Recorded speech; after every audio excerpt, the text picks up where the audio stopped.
Korean barbecue, it's usually a balance of quality versus price. And very rarely is it trying to be extremely high end. This place, it's a little bit different. It's Korean barbecue with dry aged beef, with Wagyu. It's all prepared right in front of you on a beautiful piece of crystal. I've never experienced this level of Korean barbecue. Let's hope it's worth it. Let's hope it's not a gimmick.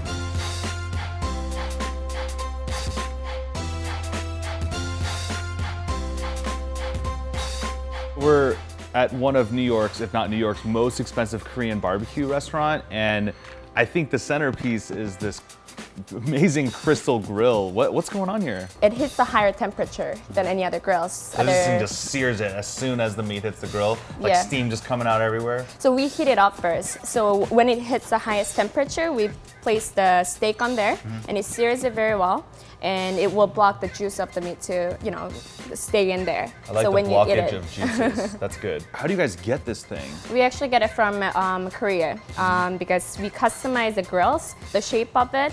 It's fit into our grills. Also, its thickness and everything all together. That's what makes the steak taste very good.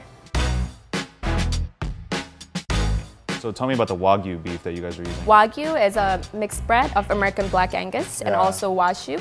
So they're actually raised in Oregon. It's American Wagyu. They play the music, classical music, and the massage cars, those kind of crazy things. So Pampered that cows. the marbleization is amazing.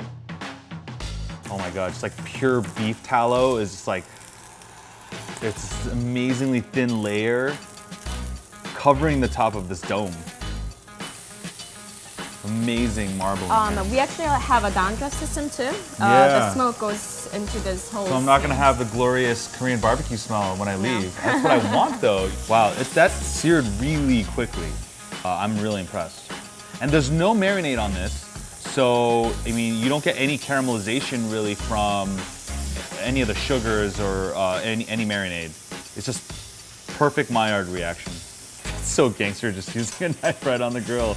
You can't do that with the metal one. No, you can't, because it's actually gonna ruin the grills. But for us, it doesn't leave any scratch. Oh, so like any other Korean barbecue experience, once the meat is starting to get done, it goes to the side so you can start picking them off. We want to have an experience left for the customers to enjoy the Korean barbecue, because picking right off the grill is the fun of the Korean barbecue. You have to steal the good pieces before your table mates get them.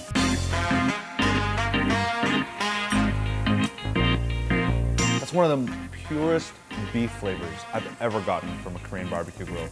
There's no marinades. I didn't dip it in anything. It's already seasoned. I think what makes Korean barbecue great, what differentiates it from, any old barbecue or steak is that you get to accompany it with freaking kimchi and with this gorgeous pink. It's a pickled radish. It's fermented in the beet sauce. That's why it's pink. It's not artificial pink, but natural pink. And so it looks very, classic and a little pretty. So that's what we're aiming for. And also with the radish, goes along with this scallion salad with the apple vinegar. What's going on with the salt? It's called Nagi salt. It's from Korea. We're the only ones getting it in North America. When you try the salt just itself, you'll feel the sweetness of it. It's not just salty. It's good, it's crystally. I actually think that with the sam and with the lettuce, the salad, I kind of feel like I'm eating a burger, like a bunless burger, because it has the acidity of the sam with the crunch of the lettuce. I don't know, it just feels like I am having a bite of a really good burger, like a $30 burger. I've had so much Korean barbecue. I've never had dry aged beef as Korean barbecue. And that would be like inconceivable in Korea, right? I mean, yeah, you have Hanu beef and you have like the other like super expensive things, but dry aged, that's not a thing in Korea. Yeah, I mean, a lot of Asians, I would say, they only look for Wagyu because that's something that they're familiar with. Right. But when the local Americans come, I would say most of them do go for the dry age. Let me actually cook it for you.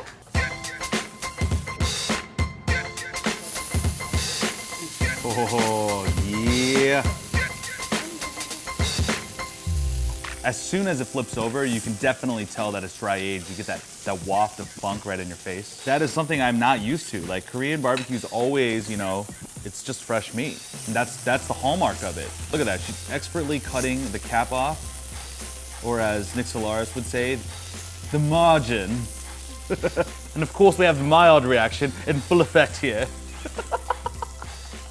Wait, so I get 1 piece and you get 5. Oh, that's for I didn't want it to overcook. I've never had dry aged meat with chopsticks. It just doesn't happen. When you go to a high-end steakhouse, a lot of the meat is just covered. It's good because it's covered in butter, but this, no butter. It's healthy, that makes it healthy. Wow. It just instantly melts in your mouth. That's crazy. I mean, the first thing I have to say is that it is definitely more sophisticated than almost any Korean barbecue I've had. It's perfectly cooked. It's got that nice funk. The outside is crisp, but the inside is still super tender. That might be one of the best single bites of Korean barbecue meat I've had.